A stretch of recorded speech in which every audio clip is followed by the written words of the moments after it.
Y'all, YouTube reaction video breakdown with some charts too in the middle of it. You hear me? It's a long video, long grind. Let's really get to it. I'm gonna do a part one and then a part two of reaction. You know what I'm saying? We're gonna do 1 hour and then boom. But let's lock in, chat. How to scale to the top and trade in with trades by side, trades by put. You know what I mean? Reaction. Like that. Well, honestly, bro, I tell people all the time. Like, honestly, I feel me personally. I always will tell people that I feel like trading is very simple. You make money. So literally, the common grounds of it is you make money either going up in price or going down in price. Consolidation is just something you stay away from.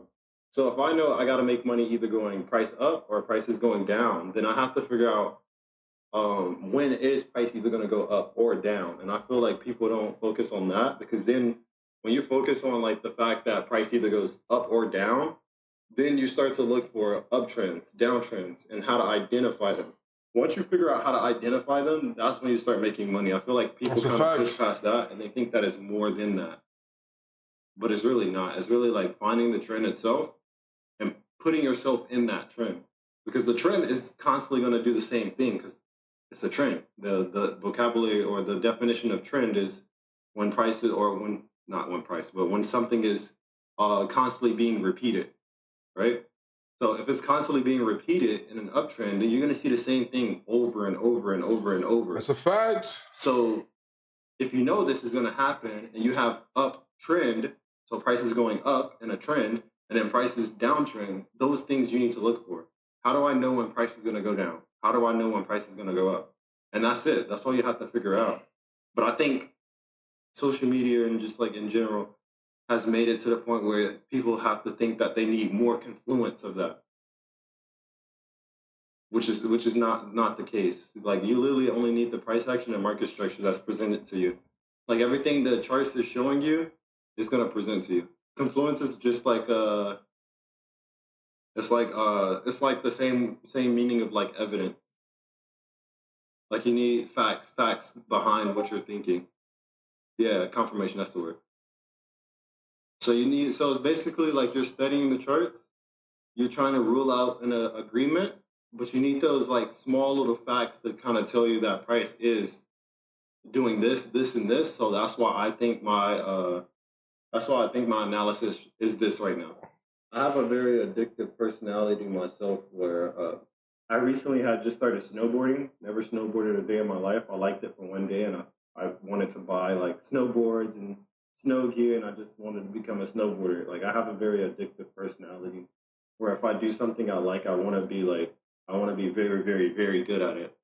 And then I won't stop until I like at least become decent in my head. I have a very addictive personality. No, not competitive because I'm not thinking about, oh, I need to be better than everybody. I just want to be like, oh, I like this, so I want to be good myself. I'm not really thinking about others. Like, I just want to be really good at it. It's just something I always pick up, especially like since I used to play video games as growing up as a teenager. It was one of those things where I'm like, damn, huh? No, I never played that. I played Call of Duty when I was growing up. But yeah, it was just one of those things where I was like, that was competitive.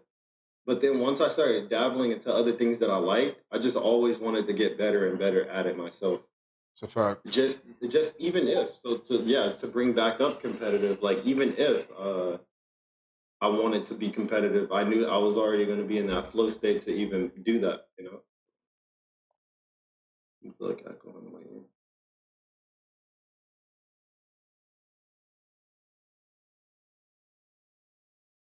It's all good. So yeah, I would just say, um, I would say with what you were saying earlier with the whole like martial arts thing, it's pretty much the same thing. Like the same way that you kind of like in the beginning, you're not really like familiar on what to do, and Hmm. you're just kind of learning like the basics. I would say learn the basics now, uptrends, downtrends, focus on how to spot consolidations and stuff like that. Of course, and go in the fight with that. Just go in the fight with just that. Like once you feel like you fully understand what an uptrend is and you fully understand what a downtrend is, go in with that knowledge. Practice. You can do it on demo or however you want to do it. Go in with that. See how it works. So go in the field with that. See how it works, and then you critique that and you figure out like, okay, do I feel like I'm missing something? Should I add on something? Should I take off something? And then you build from that. But really, honestly, you just need to learn how to identify the uptrends and downtrends, bro. I'm be so honest. That's a fact. Like what he's saying is true, and I can show y'all a quick little example. That's why I was like, I want to react and then break down charts. But when I break down charts, it's gonna be super quick because I want to focus on I want to focus on the video. So with a pair that I'm looking at right now that I've been really patient with, if I can find my captures, it's a Nasdaq 100. So to easily simplify it, you can clearly tell prices on an uptrend because when price on an uptrend, price is making higher highs, higher lows, higher highs, higher lows, higher highs, higher lows. I just want to show you an example. So, because the charts are never going to be clean, but I want you to see what I'm talking about. Like, for example, notice how price came to make the high, retested, and it made a higher low than the previous low before. Made a lower high, but made a higher low. So, price is still in a bullish sentiment. Even though there's a lower high here, until this higher low is broken, you have to realize we're still on that trend because the trend is continuously happening. Something has to happen for the trend to break. You know what I'm saying? So noticing that, and you have to understand one thing about a trend too as well. A trend doesn't just go up. You know what I'm saying? The trend does die down. So like understanding that. That's how trading really is. You gotta catch and know when to catch the volume, when to get in a buy, when to get in the trend, etc., etc. But to fast forward, prices made a high, came to retest all the structure that I broke from the initial trend to start this bullish momentum, right? When price came, it made a higher low, stayed above a high, which is another indication that price is still bullish. It's just a higher time frame now trade that we're looking at. Notice how when price came back up, you got to start focusing on if we're on the uptrend. Where are the sellers at? The sellers are at the high levels. So I know sellers are going to be here and potentially here simply because when price was retesting this level of support, it came, failed to break above, and then broke this level of support, telling you that the buyers are not strong enough at this level. Made a low and tried to retest at the same level where sellers are at in the market. Failed to break, and price continuously went to the next level of support. I want you to understand that's how trending really goes. Because when you understand where the sellers and buyers are in the market, you understand how to capitalize what you're looking for. Like, for example, now when we fast forward over here, I was trying to get in buys off of this higher low right here, if I'm not mistaken, or when price was staying above this level, and then price ended up falling, breaking this level of support to then come back up. So I was like, okay, so price is gonna break to still do what I wanted to do. But if you actually look at it, price is now in a sentiment of we're consolidating for a little bit and we're making lower highs. We're failing to come back above this level of resistance, which is very important to look for. Because now that you're seeing that, you see the lows are now breaking this level again. And what happened last time price broke this level again? This trend came all the way back down here. Now you're just looking. You want to simplify that. You don't want to try and put lows here, put lows here. You see there's buyers here, but you know when price came under this level and broke this level, it sold here and then here. So you really want to just focus on where the buyers are at. This is a higher time frame, so this is way more major than this one. This is why you want to focus on this one. But you can still keep an eye on it because you can see that price did make a higher low compared to this one. But at the same time, this is important. We're not breaking this resistance level. We're actually getting away from it. That's indication to start telling yourself, okay, price is now starting to treat these buying areas not as strong areas, and they're looking for a area where price is strong at. Hence, why price sold all the way off here when price made this new high. And before I start gabbling too much, that's why I want to like break it down, go back and forth and shit. But yeah, like he's really right. He's really right. Respect. Yeah, it's really all that, bro. I don't know who made it to the point where you like need all these different little small things. I get it. People want to feel like they know more, but to be honest, like it's really just identifying what trend it is. Because the higher time frame, I wanna show you something, right? Uh, this this higher time frame, when price is going up in a direction, if it feels like it wants to go in a trend, it's gonna go that way for a long period of time. Especially on the higher the time frame you go, the longer that trend is gonna extend out. So if you think about it in perspective, right? Matter of fact, let's just do it like this, right? I'm pretty sure. Hold on, is it shift? Yeah, from shift. So from here to here, this was 62 days. 62 days is right around like 3 month or 2 months and a half, like right around that, right? 62 days of just straight going up. And this is the daily time frame before price corrected. Once price corrected, there was another from here to here, all the way to the new high. That's another 55 days. Those alone is half the year.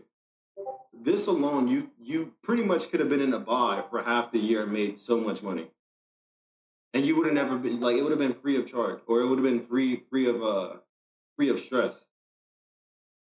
This is the type of trading I wanted to do. This is what I do now. Like this is the type of trading I wanted to do,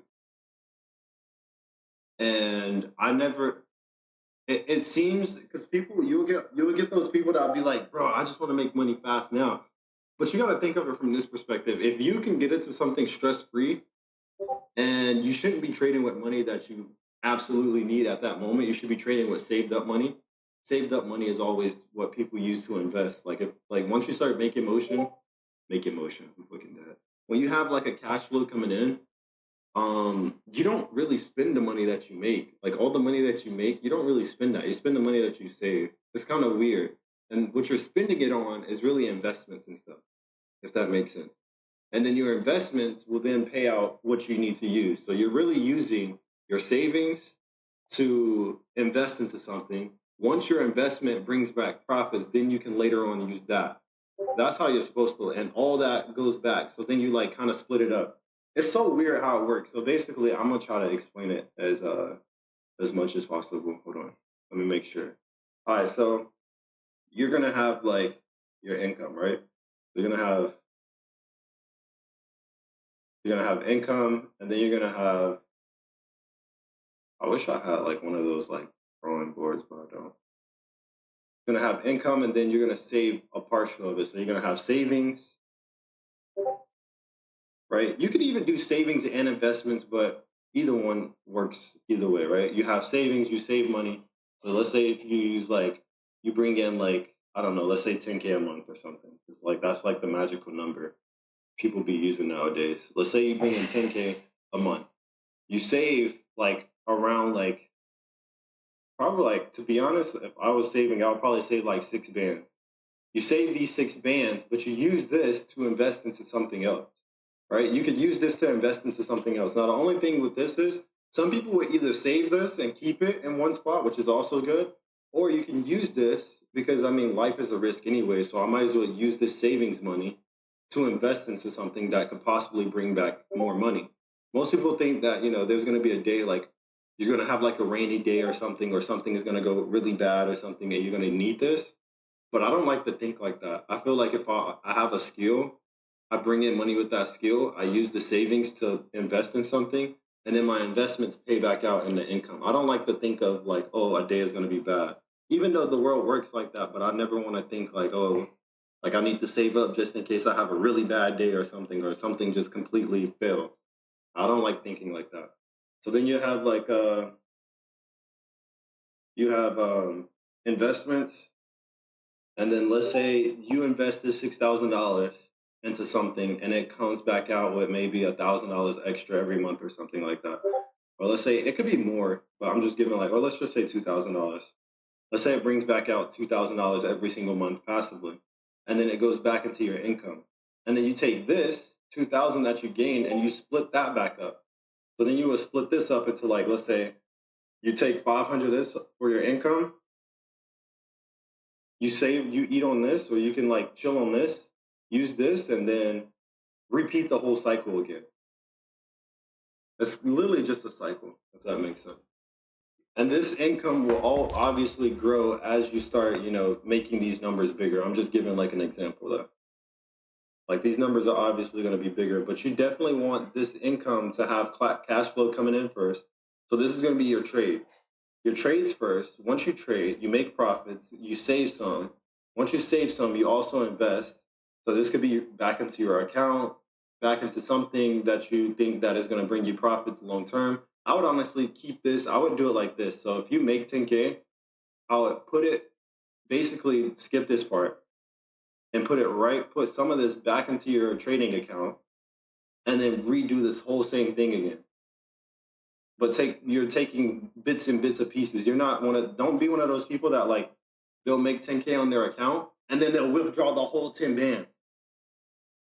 Because then you're just starting back over again. So all that money that you're making, you're putting it back into your account. You're really trying to live as little as possible off of your account. Like if you make 10K on your account, you should be taking maybe $1,000, $2,000. Because remember, you're using the money that you save, not the income that you have. I tell people all the time to work an actual job first. So that way you don't get that like I wouldn't say FOMO, but you don't get like it's not even greed either. Like you just like it's your money, of course, but you want to think about like the possibilities. Like people always say, like, oh, if I have a bigger account, I can make more money, which is true. So if you have a 10K account, but you have a $600, $700 check coming in every week that you obviously can live off of, try to pinch it as much as possible until you keep building that 10K up. Because obviously you already have the skill down. That's the biggest part. Have the skill down first. Once you start making that income, go a couple months trying to like still live below your mean. So that way you can kind of give yourself breathing room, right? So then when your account's built up and you have the skill already, you're gonna get to like 50K, 100K. And once you get there, you can slowly penny pinch from there. 1,000 here, $1,000 withdrawal here, 2,000 withdrawal here, right? And don't forget the value of money. Like I had a problem with this in the beginning. Um, you start making a lot of money, especially as traders, you start making a lot of money that we can make in a couple minutes, a couple hours, a couple days, whatever. And we can make, $5,000 in a day, right? $5,000 is like somebody's monthly salary, right? That's a monthly salary. Even though we have like, especially in America, we have like inflation and everything going on and stuff like that. $5,000 extra according to what your job. So if you're working a job, you're most likely getting paid, depending on the job. If you work like a normal job, like a fast food or something, you're probably getting like 3,000 to maybe $4,000 a month, depending on where you live too as well. You're making right around that. 4,000. Chat. Sometimes he be losing me though. Nigga said you're making 3 to 4K a month working at fast food. I promise you it's not true. Added on. You with probably the make extra two 5,000 at two the to beginning, three you're making 10K a max. month. So you're working a job and you're doing trading on the side. You do that for 3 months consistently, even 4 months. I would even say shoot for 6 months. So that way you know you're really, really solid. Once you have 6 months consistency and you've been backing it up, then you can quit your job and then work your way out of that. Because then once you quit your job and you have like sustainable money on the side, once again, you're using. So now when you quit your job, but you've built up for 6 months, you're basically going to reinvest saved up profit or saved up money. So it's not really going to bother you because you still also have money on the end that you've been saving up for 6 months. It's really just like I don't know how we got on this topic, but it's really just like it's really a numbers game. Trading is a numbers game, and it's like just like following what price is showing you.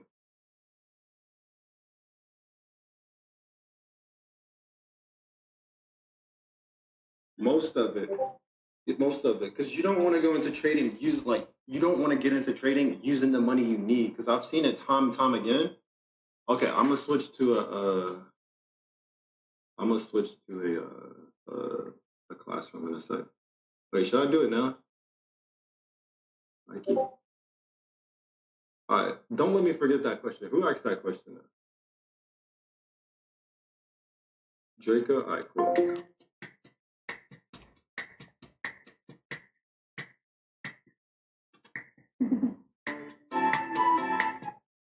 Yo, chop. Um,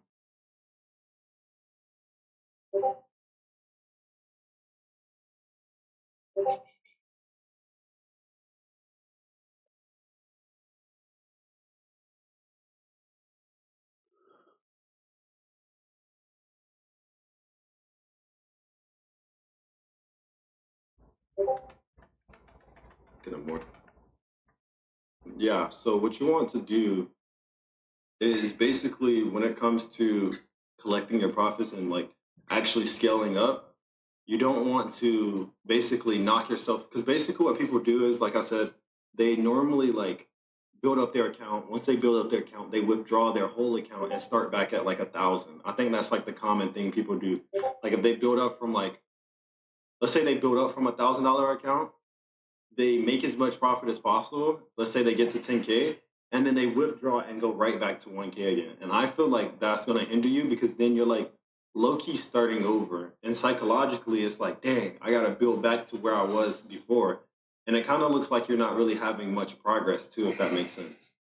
So I would always suggest people the best way to scale up is to once again come in with money that you don't necessarily need at that quite bit of time. So like if you have, $4,000 coming in every month from working, or 3,000, 4,000 is like the average in America. Then I would say try to save at least 500 to 1,000 of that, right? As much as possible, even if it takes you like 2 months, 3 months to save that up, right? Save it up. Once you save it up, you then now know that, okay, I have this saved and I can utilize this. Once you utilize it, you build up your account. First, learn the skill as you're saving up. So that way you're not getting into the market just trying to trade with this money. Make sure you have the skill, make sure you know what you're doing. Get into the market, build that account. Once you build the account, once again, let's say you get to that magical number of 10K, and from here, build from there. You can probably take $1,000 if you need it, $2,000 maybe, but don't try to go under like seven. Don't even go under five. You really don't even want to really touch it. Maybe take 1,000 just for the, like just so you know, like okay, I did this right. But from there, you want to keep building off of that 10K because remember, if you are at a 10K account, right? At this point in time, I'm pretty sure you can risk right around $500 per trade. If you're taking like 2 to 3 trades a week, which is solid, you can risk like $500 per trade. With a 1 to 3, that is $1,500. So $1,500. And once again, we're not going to forget the value of money. That's something I struggled with back then. It's like when we can make money fast, we kind of forget that, oh shit, that this is a lot of money. $500 per trade, you're making $1,500. And it's like, that's enough to cover a lot of expenses that you probably have at that current time, right? So then from there, like this 10K is okay, I need to keep building this. But mind you, 1 to 4 is like always like good, but if you get a 1 to 3, that's cool. 1 to 4 is what you really want to shoot for. But then again, I always tell people don't fixate yourself on the risk to reward standpoint. Focus on that trend. Because if you focus on the trend and all right, I can get in and hold this for a while, that trade that was a 1 to 4 could go to a 1 to 10, right? And that $500 you risk is now $5,000 in one trade, right? And you've made $5,000 in one trade. From there, you have, let's say, a $15,000 account. From there, you can risk $1,000 per trade, a 1 to 4, right? That's $4,000 profit, right? And you just made the monthly salary. It's really just like it's really just the numbers game. People like kind of confuse themselves because like they're like you're kind of like rushing it, like not necessarily rushing into it, but you're not like you're just like in people's mind, the only thing that they can think of is like, I need to make money, right? They kind of like bypass like the actual like mathematics behind it. Like, okay, if I risk this much and the trade hits, I will make this much.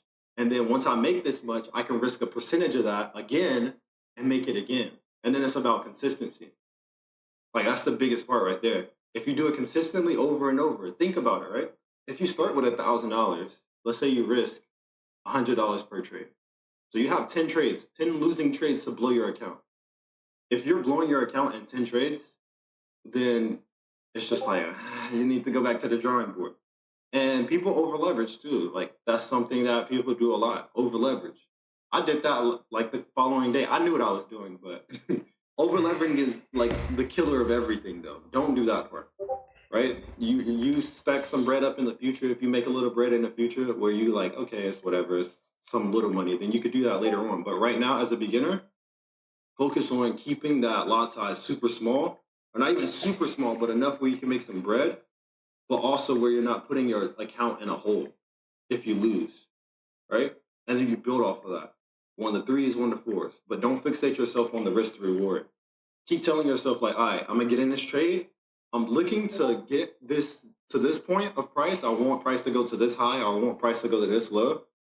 But if price stops, I'm okay with whatever it stops at. If it keeps going, I'm okay with wherever it stops after it keeps going past my TP. Right? Take partials and take the money that you're getting. Right? Don't be so fixated on oh, I want 500 out of this trade. I'm only gonna stop until I get 500. Don't do that. Do whatever the market tells. Like if the market stops and it's at a halt, you gotta take it. For like prime example, right? I'm gonna share my screen. So prime example is like gold recently. People were in buys, right? A lot of people were in buys, and buys would have came up to the previous high. That's what price normally does, right? Price normally buys up to the highs, but and I'm not marking it perfectly, but yeah. But as you can see, price ended up losing volume right before TP you got right here, right? So in most people's mind, they're going to probably hold this trade thinking price is going to come back up. But if price stops and you start to see price break down, there's lower highs in here too as well. Let me move this. There's lower highs in here telling you that price no longer wants to go up. You have price building up into here. If it stops, it breaks structure. So these higher lows, also as well, that's something I wanted to talk about. I'm gonna make another video, but structure is very important. I'm not drawing my lines perfectly, but structure is very important. Higher lows are very important in uptrends, vice versa. Downtrends, lower highs is very important. As long as these are maintaining, that means price is still in the uptrend, right? There's moments where price has like consolidation here and here, right here, which is something that could be key. Don't get too distracted by something like this. I think this is right before volume, if I'm not mistaken. Oh, really? Uh, oh, sorry, guys. No, you're good, you're good. My screen's still loading, you said? Let me see. Let me see. It might be because, hold on. Tell me when y'all can see it. I think it might be because, you can see it? Good. All right, tell me if you can see it when I turn the trading view. Can you see it?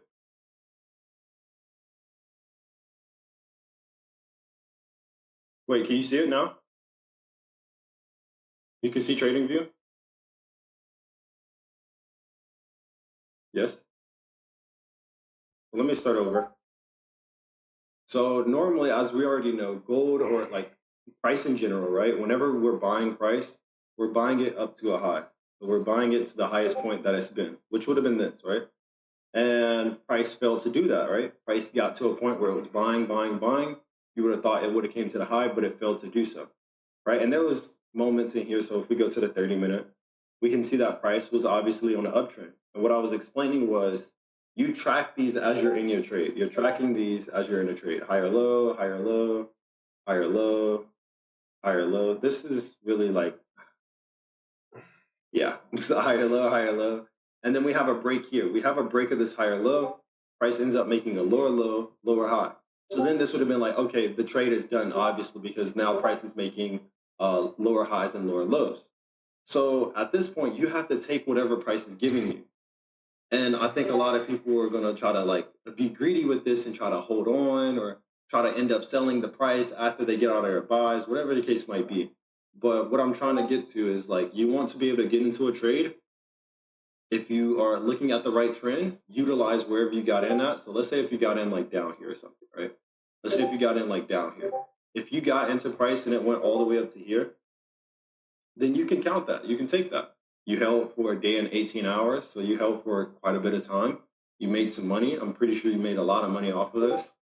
And then you take it for what it is, be on to the next trade, and then you wait. Okay, I just got out of buy. So let me not instantly put in sales yet. Right? So let me see what the market is gonna do, go to the higher time frames, analyze what's going on. Okay, I see that price is breaking down. It just broke this level of a low. So let me work off of this. And then you go from here. Okay, price under here we know is bearish. It's gonna be bearish under this level. Hey, I see that. go up higher. Normally, you would probably go from higher to lower, but it doesn't really matter, to be honest. People always think you got to start at the daily, but that's not true. Um, but yeah, you go from here. Okay, 4 hour time frame. I see that price had this highest point. Price went shot down. It made levels down here. We're not really fixated on what's going on here. But then price tried to come up again. Okay, well, the knowledge that I know that if price was buying, it buys to the highs, but instead it stopped here. So Mm-hmm. that must means it is a level of sellers here. So Mm-hmm. then from here, you're now going to analyze, okay, well, if there's sellers here, where is a level where I know sellers are in full control? Because price from here could just really just build back up later on and go back up from here. Because the last level we had was here, which we bounced off of. We came to this level, it shot up, made a higher low, and then made a higher high. So this could be a higher low and then shoot up for a high high. And we're just traders. We're doing analysis. This is not like our bias. We're just looking at what the charts are showing. Right? From here, we can look over here. We could be like, okay, what was going on over here? Because I see a lot of stagnant movement here. What happened here? So now you can go here, go back, make it look clear for you, right? Try to make something look clear for you. Okay, when I Facts. was over here, I seen that price was building up higher lows here, and then it ended up breaking. So it ended up breaking long term. Could I utilize that? Not necessarily meaning that you are going to utilize it, but these are just things that you're going to think about, right? Not everything you do on a chart is something you're going to have to use. It's just something you just want to analyze everything, right? You can delete this, right? You don't have to worry about that. So now that I know that price has made this lower high, is lower than the previous one that it made, I can delete this now. So now my mind will now be on what's going on here. Okay, let me fixate myself on what's going on here.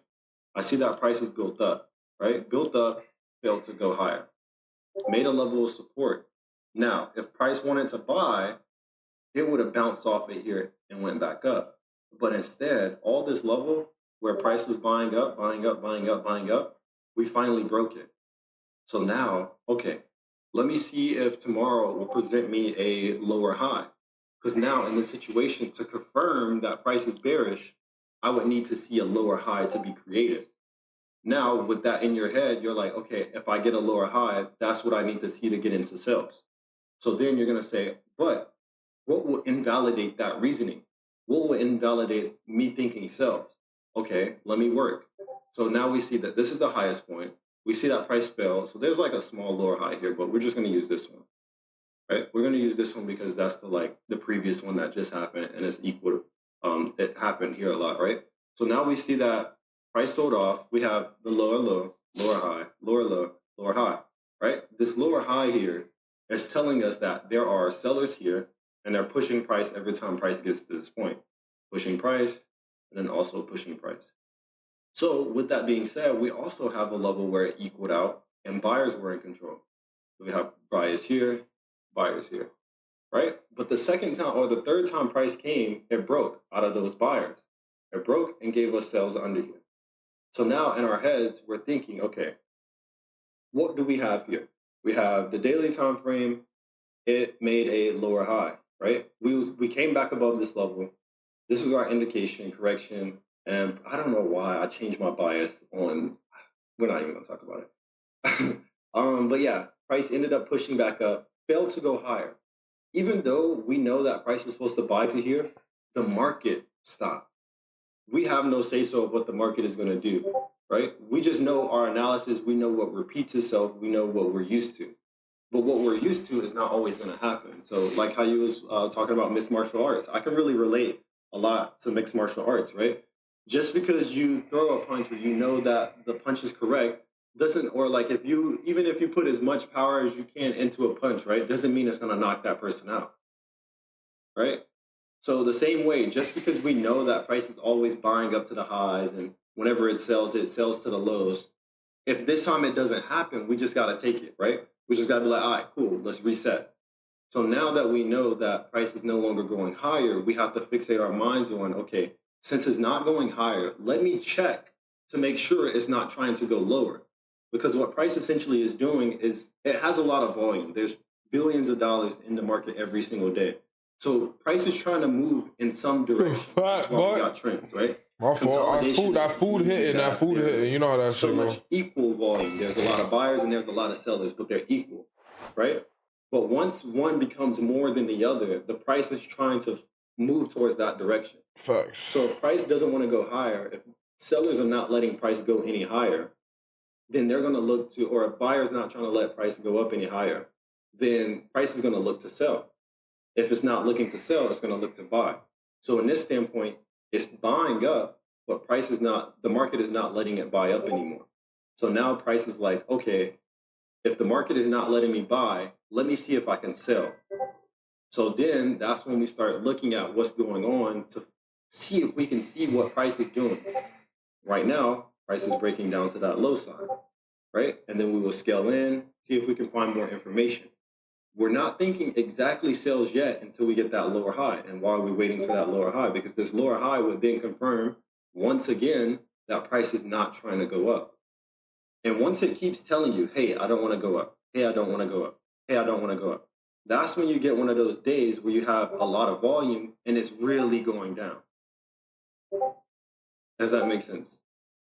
It won't shoot like exactly one candle down, but it will start pushing heavy in one direction because it's told you many of times before the storm happens.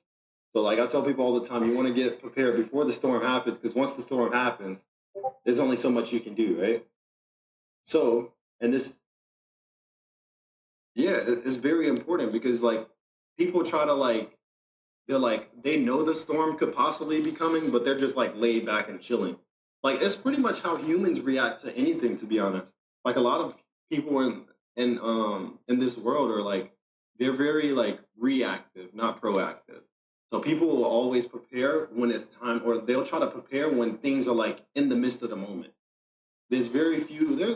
There's a very small percentage of people that kind of get ready before they have to get ready. That's why people like they only get into the gym when they're fat. Like you barely have people that get into the you have barely people that get into the gym when they're fit. Like when they're still active and everything. Like it's you got people that do that, but it's very rare. People only get into the gym when they feel like they're out of shape. That's why they go to the gym, right? But there's people that are fit that go to the gym because they know they have to be on top of that, right? So the market's the same way. Like I can correlate the markets to anything and everything in this world because it's just really you learning life lessons. To be honest, the markets is really you just learning a life lesson. Um,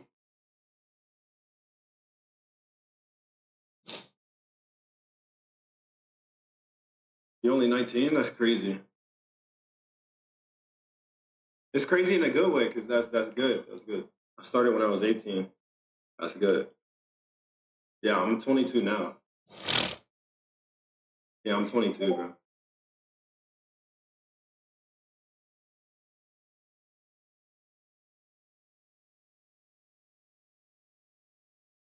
Bro, hella.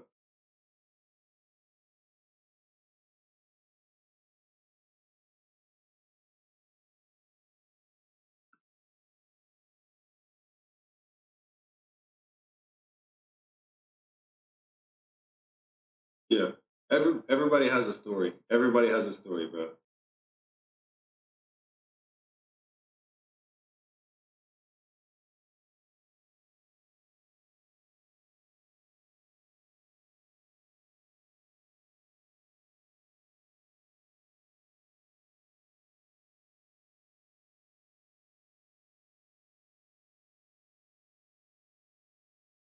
Yeah,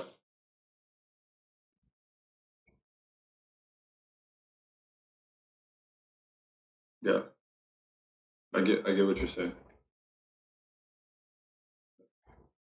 You're right. We have they're not different. I do like comics.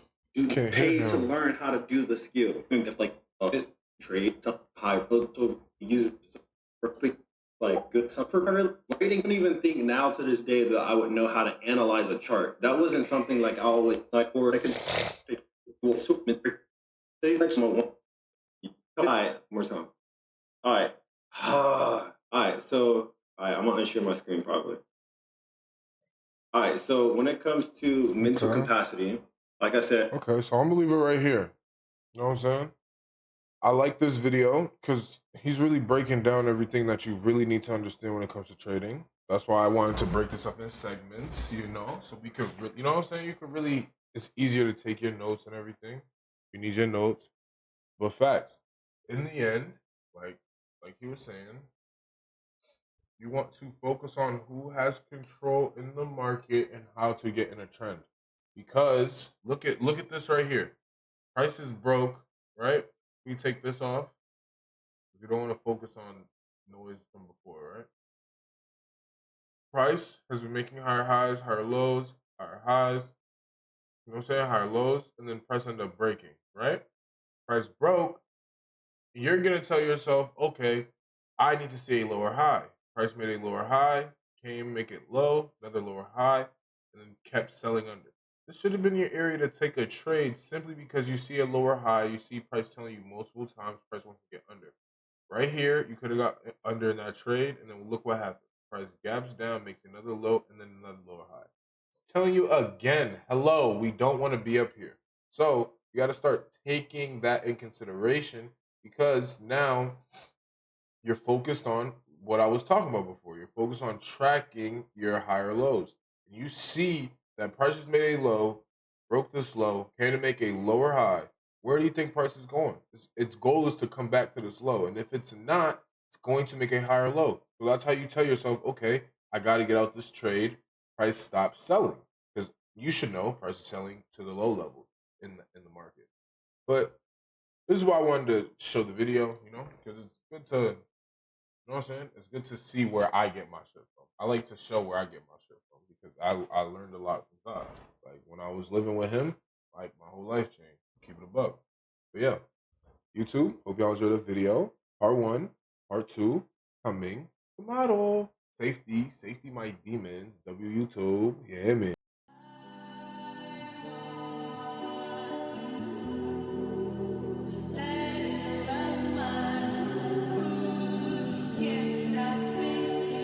Shout out to that boy Sire, getting hot, you know what I'm saying?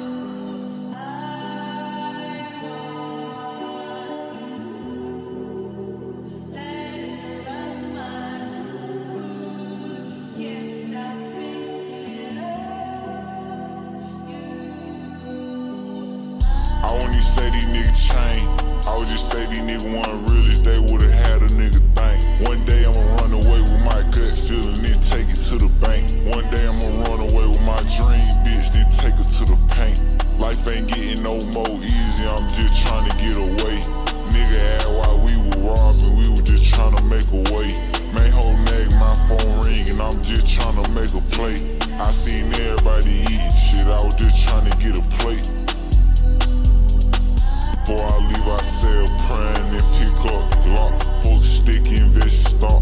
Police trying to grab the block. Before I slide, I say another prayer and then go load the ball. Then I go unload the block. It feel good, unload the shot. I cut my hoes off, cause them bitches scratch me out. They take my phone like script me out. When shit got cold, I kept it hot. Ain't no switching up forever in that mode, ain't getting out. I can't let no nigga outdo me forever, live by get it now. Do what she do, she gotta go. Baby, known for getting round. All these pretty hoes like to come around, cause they know we getting down. Couple niggas though too deep, couldn't swim in, now they getting drowned. Work too hard to get up to the top, now ain't no sitting down. I wouldn't even say these niggas chain. I would just say these niggas wasn't real if they would've had a nigga think. One day I'ma run away with my gut feeling, then take it to the bank. One day I'ma run away with my dream, bitch, then take her to the paint. Life ain't getting no more easy, I'm just trying to get away. Nigga asked why we were robbing, we were just trying to make a way.